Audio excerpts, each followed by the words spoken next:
Welcome back to the Now Morning Show. Hopefully by now you are wide awake and ready for your week. And if you are ready to get into a conversation about what's going on with our youth over the Java, or the summer vacation as some of us would say, and how you can protect them, this is the conversation for you. Joining us this morning in studio, we have Acting Assistant Superintendent Christopher Aroon from the TTPS to talk to us about safety during the vacation period, especially for teenagers. Good morning. Morning. Thanks for having me. Thanks. It's a pleasure to have you with us on the show this morning. Now, this is something that is on many parents' minds, many business owners' minds as well, because we've seen an increase in the youth throughout, everywhere, throughout Trinidad and Tobago. The malls, public spaces, yes. Right. How has the TTPS been dealing with this so far? Well, we are mandated as the TTPS by the Commissioner to conduct patrols. These patrols pay special attention to children and, well, amongst other things, criminality on a whole, but especially with children being vulnerable in society today. Right. And, other persons who are also vulnerable, we have patrols paying special attention to them. The Commissioner has also mandated that we conduct outreach programs at community centers because schools are closed now. So we generally do it with the NGOs and like community centers and whatnot. So like over the weekend here, we had an outreach in the Toko community at the Toko Community Center for the entire community.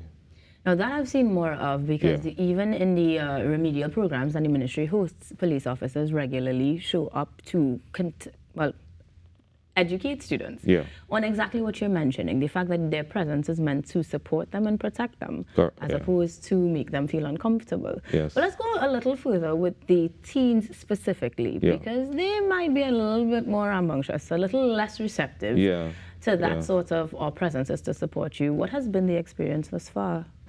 Well, in Trinidad and Tobago, teens in a general do respect the law.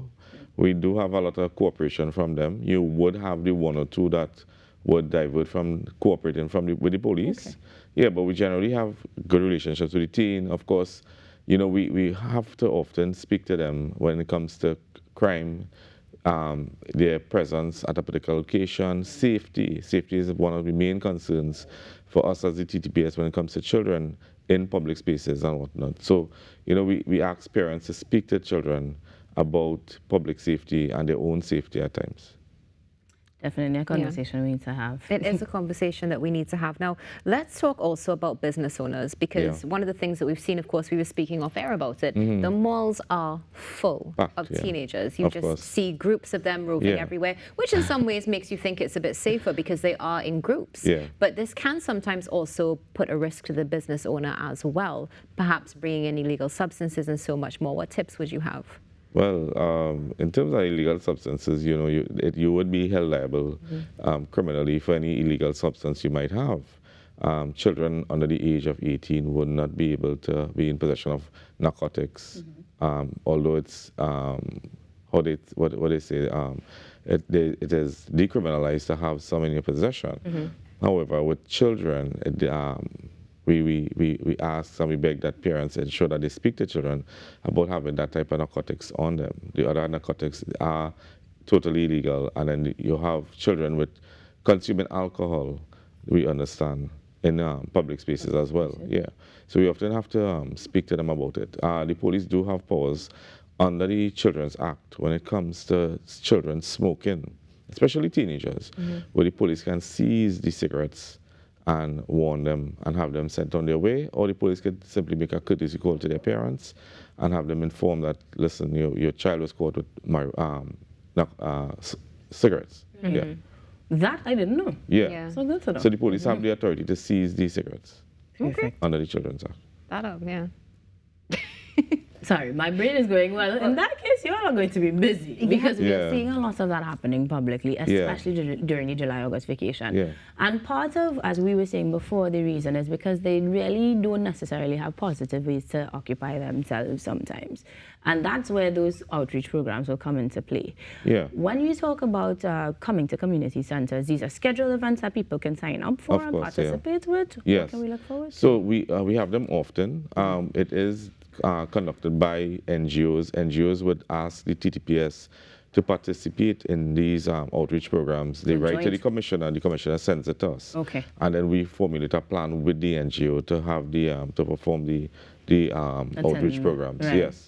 Yeah. It's so important that that outreach is available to our younger generation because, as Ainka said, it's somewhere also to spend your time and expend that energy that is pent up. Yeah, what we need parents to understand is that they are still children. Teenagers are still children, and they need to always and constantly come speak to these children, because children are being targeted at the end of the day by other persons in society. They are going to be given gifts. They are going to be given stuff. They might be in a position where they are given something to drink and make them liable or vulnerable to being attacked, molested. And we are seeing that. So we are asking parents and the teenagers, be very careful who you associate with. Be careful who you travel with. Be careful who you speak to, especially online. We're seeing more and more reports coming out of the online system where children are being targeted. Recently, over the weekend, we had a number of reports coming to us where teenagers, especially, their pictures, some of it not too tasteful, were published, were being transmitted, were being shared. Right. And we are currently investigating those matters. So let's delve into that a little bit more, because you have two facets to consider. Yeah. One, what you're describing would be the distribution of child pornography, which is something that is a chargeable offense, yes? Yes, correct. Yeah. So there's a great deal of investigation and complication therein. Well, it's transmitted and it's possession. Right. Yeah. And then when you talk about students or young children being targeted digitally and elsewhere, what are some of the tips that we can look for or guard against when dealing with younger persons? Well, I am not per se a parent, but I have nieces who are around younger children. What do we do? Well, teenagers generally, when they're being targeted, one of the first things that happens is that they're being spoken to and they're given gifts and whatnot. So you have to really parent and supervise your children with these devices. There are apps that you could download to monitor children online and ensure that they are not speaking, or you could just simply take their phone and check it. You are the parent. So we implore parents, that you need to parent, you need to be there, you need to check these things. You need to speak to them that, listen, not everybody you are speaking to is really a teenager as well. Right. They might be talking to a 50-year-old man who is on the other end pretending to be a 15-year-old girl, and you're thinking you're communicating with somebody, and then you're being lured into a position. And sexual communication, luring, grooming, these are offenses under the Children's Act and the Sexual Offences Act, where the police can investigate, and the persons who are found luring, communicating, sexually communicating with children would be held liable, would be charged. Really So, it's very important that we get the message out there that parents parent, monitor these devices, speak to their children. You can't do it enough because they will not listen. Yeah, no, They will not listen. One of the things that we've discussed so many things this morning. We've spoken about, consumption of alcohol, smoking, and then getting into that very deep conversation and traumatic conversation of child pornography. Yeah. Now, you said that happened, like this weekend, you've been investigating things. But we have always been investigating those matters. But this weekend especially, we saw a number of survivors coming forward, victims of this crime, coming forward and saying, listen, I think it's called, the name of the app or the application is Pretty Girls or something like that, Pretty Piper, something like that. Oh. Yes, oh. and they're actually, we have actually dealt with victims over the weekend. My goodness. Where their pictures, I haven't seen the pictures personally, but where their pictures have been shared. Yes. These are pictures that they would have shared with somebody else they're associated with. And what happened is that it was leaked online in some of the cases we're seeing. We're actively investigating. Cybercrime is definitely assisting us with that inquiry. All right, wonderful. So cybercrime as well, that is something definitely was trending all over the weekend. Everybody was talking about it. Yes, if you weren't sure, you got the clarification from somebody and realized it was something to keep at arm's length. Yeah. But let's talk about what would you say are some of the highest risk activities that parents need to look out for over this vacation period in particular? Association, wherever they go, association, who they associate with. If it's a camp, if it's a school, if it's with other friends, even if it's with family, children would be allowed to be visiting other relatives and whatnot. Any association with anybody, it's about education. We're seeing cases where parents allowing kids to go to relatives' homes and the relatives are molesting the children. We're seeing them going to camps and we're seeing cases of molestation. We're seeing sexual conversations. We're seeing victims coming forward and say, listen, I was attacked.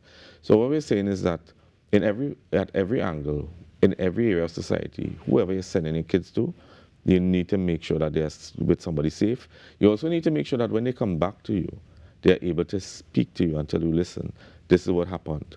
I did not like this. The conversation is no longer about good touch and bad touch. It's about inappropriate touch. Because what might be bad in society might be, you might feel it was nice. Somebody may have touched you somewhere you felt good. And we are saying that that is not a good touch. So you might think, oh, it's a good touch, it felt good. So therefore it was good. So we no longer speak about good and bad touch. We talk about inappropriate behavior, inappropriate touch, inappropriate conversations. Well, definitely some things that we can all take in there, starting with parenting. Of course, making sure we are aware of the associations that our teens and younger children are having all together. You need to be in your kids' business. Yes, you definitely absolutely. Do. Yeah. Completely agreed. And of course, getting them involved in things that positively occupy their time where you have the opportunity to monitor. I mean, parents tend to think that, they're on the device, they're inside, they're safe. No, listen, we are seeing more and more reports coming to us, that involve online issues, and positive activities might especially be sporting events and whatnot. So take your kids to these sporting events, have them go out and play in the yard, have them go to a nearby field and supervise them while they're there. Some strong terms there that we can all utilize. And of course, for this and more, we do want to make sure that we keep in contact and keep abreast of all of the developments that the TTPS continue to have, including those initiatives. So what are some of the contacts that we could use, whether it be social media or online, to keep up to date with the programs that you have to educate Well, us? the TTPS website is one of them, where we publish the outreach programs and generally safety tips for kids and for everybody else. You still have the, beside the website, you can contact your local police station and your community groups who are involved with the local police stations, and they will be able to assist with any information that you need concerning these outreach programs. And we will be able to provide any information if you contact us at the Special Victims Head Office or any Special Victims Department located to each division in Trinidad and Tobago.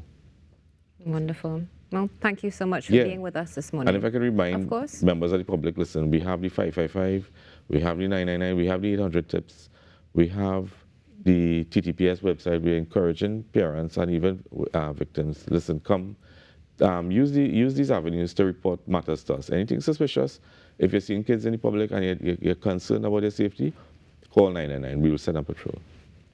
Good. In that case, let me say thank you, ASP Aroon, making sure that we got not just some tips that we could use, but some support from the TTPS. Definitely, Thanks for joining us on the Now Morning Show. We're going to take a quick break, and when we come back, birthdays are next.